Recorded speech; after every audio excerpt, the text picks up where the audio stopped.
Wangeela Gooftaa keenya Yesuus Kiristoos isa qulqulluu isa Yohannis caafe. Boqonnaa 4:1. Yesuusii fi dubartii Samaariyaa. Yesuus yommus Yohannis irra kan caalu bartoota dabalachaa cuuphaas akka ture warri Fariisotaa dhaga'uu isaanii Yesuusis hin bare. Ituma ta'uyyuu bartoota isaatu cuuphe malee Yesuus ofii isaatii hin cuuphne ture. Kana booddee inni kutaa biyya Yihuudaa dhiisee Galiilaa dhaqe. Yeroo achi dhaqu immoo Samaariyaa keessa darbuun isa irra ture. Kutaa biyya Samaariyaa keessaa gara mandara Siikaar jedhamu tokkoo dhufe.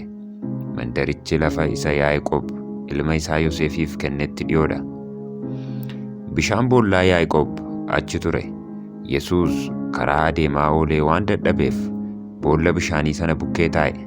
Yeroon isaas akka sa'aatii 6 ture. Dubartiin Samaariyaa tokko bishaan waraabbachuudhaaf dhufte. Yommus Yesuus bishaan dhugaatii anaaf kenni ittiin jedhe. Bartoonni isaa nyaata bituudhaaf gara mandaraa dhaqanii turan. Dubartiin Samaariyaa, "Attamitti ati Yihuudii taatee ana dubartii Samaariyaa bishaan dhugaatii gaafattaa?" ittiin jette. Yihuudoonni warra Samaariyaa wajjin qodaa tokkotti hin sooratan. Yesuus immoo deebiseefii, "Kennaa Waaqayyoo utuu beekte, inni bishaan dhugaatii anaaf kenni siin jedhe kunis eenyu akka inni ta'e utuu hubatte silaa situ isa kadhata. Inni immoo bishaan yeroo hundumaa jiraatu siif in kenna ture" ittiin jedhe. Dubartittiin kana irratti, "Yaa Gooftaa, atoo waan ittiin budduuqfattu hin qabdu. Boolli bishaanichaa immoo gadi fagoodha. Bishaan yeroo hundumaa jiraatu sana eessaa fidda ree? Abbaa keenya Yaaqoob isa bishaanicha dhugee ijoollee isaa, horii isaas dhuganii boolla bishaanichaa immoo nuuf kenni. In caaltaa?" jetteen. Yesuus immoo, "Bishaan kana irraa kan dhugu hundinuu deebi'ee hin dheebota. Bishaan isa ani kennuufiif jiru irraa inni dhugu garuu bara baraan hin dheebotu. Bishaan inni ani kennuufiif jiru isa keessatti burqaa bishaanii isa jireenya bara baraatiif burqu in taa'u" ittiin jedhe. Kana irratti dubartittiin, "Yaa Gooftaa, deebi'ee akka ani hin dheebonneef, bishaan waraabbachuufis akka ani hin dhufneef bishaan kana anaaf kenni" jetteen. Yesuus immoo, "Dhaqii abbaa manaa kee waamii kottu" jedheen. Dubartittiin deebiftee, "Anoo abbaa manaa hin qabu" jetteen. Yesuus immoo, "Isa abbaa manaa hin qabu jette ba'eessa dubbatte. Abboota manaa 5 qabda yoo turte iyyuu inni amma si wajjin jiru abbaa manaa kee mitiyoo kana dhugaa dubbatte" ittiin jedhe. Kana irratti dubartittiin, "Akka ati raajii taate nan arga. Yaa Gooftaa, abboonni keenya gaara kana gubbaatti in sagadu. Isin warri Yihuudootaa immoo lafti itti Waaqayyoof sagaduun ta'u Yerusaalem keessa jira jettu" ittiin jette. Yesuus yommus, "Dubartii nana, yeroon itti isin gaara kana gubbaatti yookiis Yerusaalemitti abbaadhaaf hin saganne dhufuuf jira. Naa amani. Isin waan hin beeknetti sagaddu. Nuyi garuu waan beeknutti saganna. Fayyinni Yihuudoota keessaa in dhufa.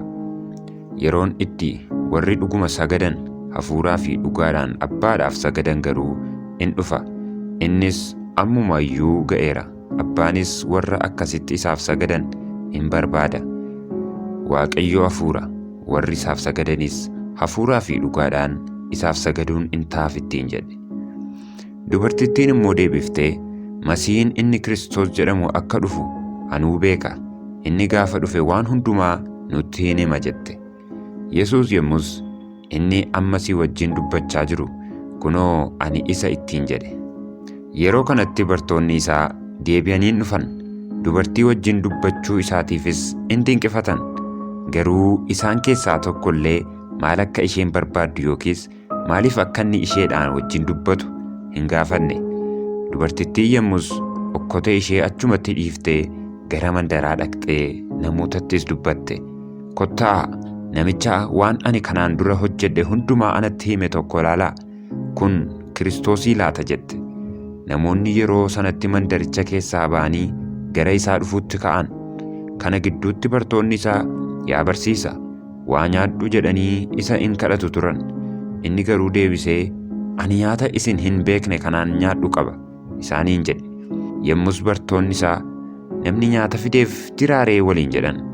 Yesuus immoo, nyaanni kan koo jaalala isa na ergee gochuudhaaf hojii isaa raawwachuudha. Isin amma haamaan ji'a 4 booddee in ta'a jettu miti? Ija keessaniin masicha ilaalaa. Ani immoo midhaan ammuma iyyuu bulchaatee haamaan akka ga'e kunoo isinin beeksisa. Inni haamu gatii isaa in argata. Ija midhaanichaas jireenya bara baraatiif walitti in qaba. Kunis inni facaasuu fi inni haamu walii wajjin akka gammadaniif in ta'a. Egaa mammaaksichi namni tokko in facaasa, inni kaan immoo in haama jedhu sun kanaan dhugaa in ta'a. Waan ittiin dadhabin akka haamtaniifan isin erge. Warri kaan itti dadhabaniiru, isin immoo isa isaan itti dadhabanitti galtan isaaniin jedhe. Sababii dubartittiin waan an kanaan dura hojjedhe hundumaa anatti hime jettee dhugaa baateef mandara sanaa warri Samaariyaa baay'een isatti amanan. Warri Samaariyaa kunis yeroo isa bira ga'an isaan bira akka turuuf Yesuusin kadhannaan inni guyyaa 2 isaan bira ture. Namoonni sonaan baay'eenis dubbii isaatiif jedhanii itti amanan. Jarri garuu dubartittiidhaan, egaa nuyi si'achi waan ati dubbatteef amanna miti. Nuyi ofuma keenyaa dhageenyeerra. Inni kun dhuguma fayyisaa biyya lafaa akka ta'es in beekna jedhan. Yesuus ilma hojjetaa mootii tokkoo fayyisuu isaa. Guyyaa 2 sana boodas Yesuus achii ba'ee kutaa biyya Galiilaa dhaqe. Innumtuu ofii isaatii illee raajiin tokko biyya isaa keessatti akka hin fudhatamne dubbatee ture. Warri Galiilaas gara ayyaanichaatti ol ba'anii guyyaa ayyaana sanaa Yerusaalemitti kan inni hojjete hundumaa waan arganiif yeroo inni Galiilaa ga'e isa siman. Inni deebi'ee Qaanaa Galiilaa iddoo itti bishaan daadhii wayiniitti geeddareen dhufe. Qifirnaahomis namichi mootiidhaaf hojjetu tokko ture. Ilmi isaa duraa dhukkubsatee ture. Yesuus Yihuudaadhaa Galiilaa dhufuu isaa yommuu dhaga'es namichi gara isaa dhaqee Qifirnaahomitti gad bu'ee akka inni ilma isaa du'atti dhiyaate fayyisuuf Yesuusin kadhate. Yesuus immoo silaa isin milikitaa fi dinqii yoo arguudhaa baattan hin amantan jedheen. Namichi mootiidhaaf hojjetu sunis yaa gooftaa kottu mucaan koo utuu hin du'in gadi bu'i jedheen. Yesuus immoo dhaqi ilmi keesiif in jiraata ittiin jedheen. Namichis dubbicha Yesuus isatti dubbate amanee dhaqe. Gara manaatti utuu inni adeemaa jiru hojjettoonni isaa karaatti itti dhufanii ilmi isaa du'a akka oole itti himan. Inni immoo sa'aatii mucichi itti fooyyee isaan irraa qorannaan isaan immoo kaleessa sa'aatii 7ffaatti dhagna gubaan isaa dhiise jedhaniin.